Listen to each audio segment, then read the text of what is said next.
next up we have another treat for you. Got Lacie, who's our mean, fly-fishing mountain chick who can, skin an animal, but when she went to the city, she had a whole new wilderness. And some of us can probably relate to that too. So give it up for Lacie.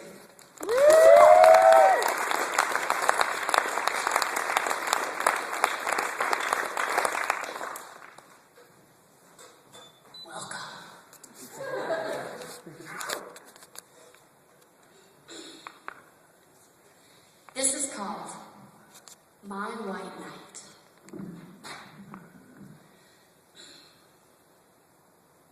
A saint they called him. A boy king they called him. A man so kind, he fed the poor and saved the leftovers to feed his sheep. A man so saintly, he had saints to follow him around, checking off the boxes of his deeds done for the day. A man so good and kind and brave, and not to mention freakishly good-looking. And rich. So rich, he couldn't even see himself over the mountain of gold he hid deep in the bowels of his castle. A man who was worthy of naming his city after him. We all know him as King Louis IX, also known as St. Louis, Missouri. They created millions of them, pieces of glass cracked and layered with gold, then pressed hard piece by piece into the mosaic that made up the defined features of his face. 1,400 of them made up his eyes. Brown like deep pools, deep, giving, kind, and freakishly good-looking pools. And they grabbed you and made you think, is this what it takes to be a saint? I heard once that a city built out of Legos even looked smooth from a distance. I was walking on those Lego streets. I saw the braille underneath the sadness hovering around that town like smog, just hoping for a clear day. And the bricks crumbling on each street corner, entire abandoned buildings corroding. It was like blinding your ponies because you don't want to see it. So I thought I'd go to the source, the giant arch. The gateway to the west, they said, but when you pass through that metallized arch, all you can feel was cold cement. Because 15 feet under, it was there, an exhibit beneath the arch, a reminder of what was, a reminder of what is today. And the first thing you see when you walk into the exhibit is this blonde bear, rearing on its heels, clawing at the air, frozen and nostalgic. Because it was taken, just like everything else that lies underneath city street lamps and brick.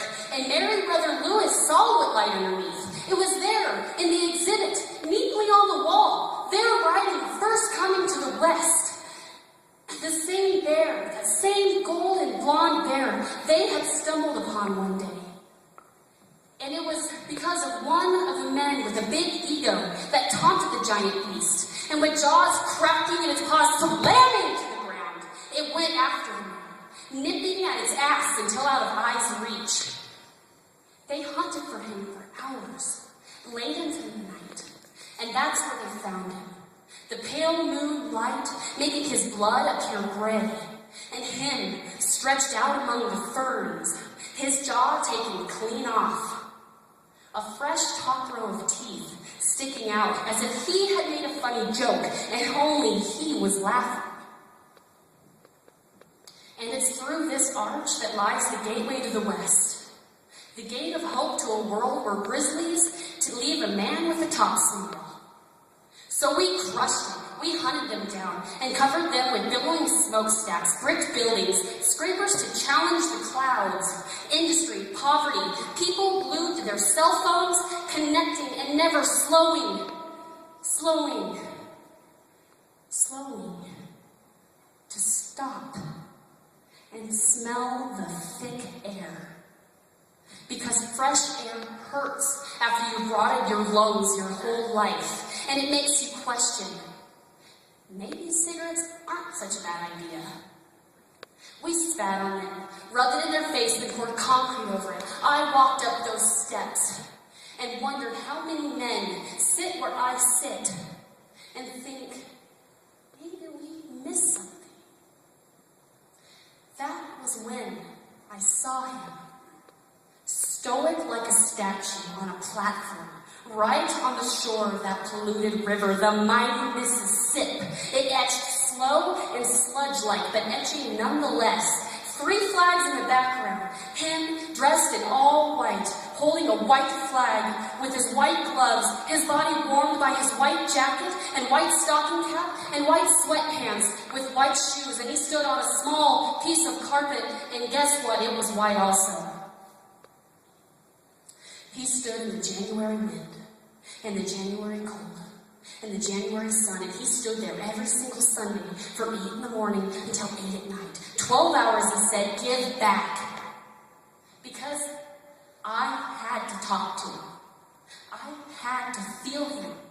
Some hope, because I was needing it bad. Feeling like all this cold steel was inside me, twisting at my intestines.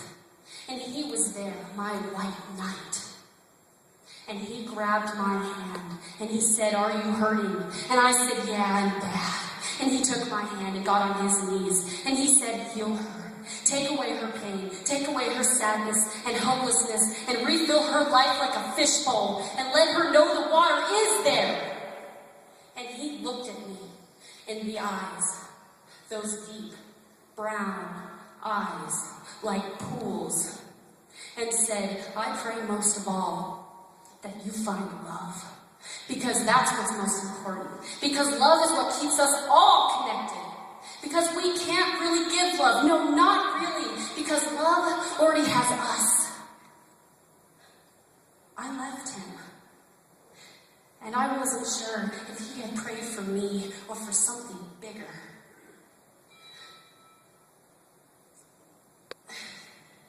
And if he really was a saint, maybe he would have told the people to give.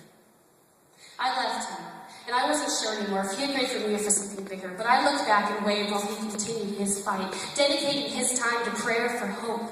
But inside me, I could feel it. He had planted a seed that I can see through these arches. And it's still only a seed, but maybe one day it will bust through the cracks of this cement and grow to become a miracle. Maybe it will be something great. And if he really was a saint, he would have told the people to give, not stare ahead. He would have told us to love, not to forget about each other. He would have told us that there is more than what lies under this city, this face under a monopoly board. He would not have said to avoid eye contact because she shook while she held her sign. The woman who stared to our car, and they said don't make eye contact because she wants something. She wants something. She wants to be free. We all want to be free. But ask yourself this. Which direction do we choose? How free do we want to be? Because love is most important. And you don't have to be a saint. And you don't have to stand for 12 hours a day. And you don't have to tattoo birds holding words like hope and truth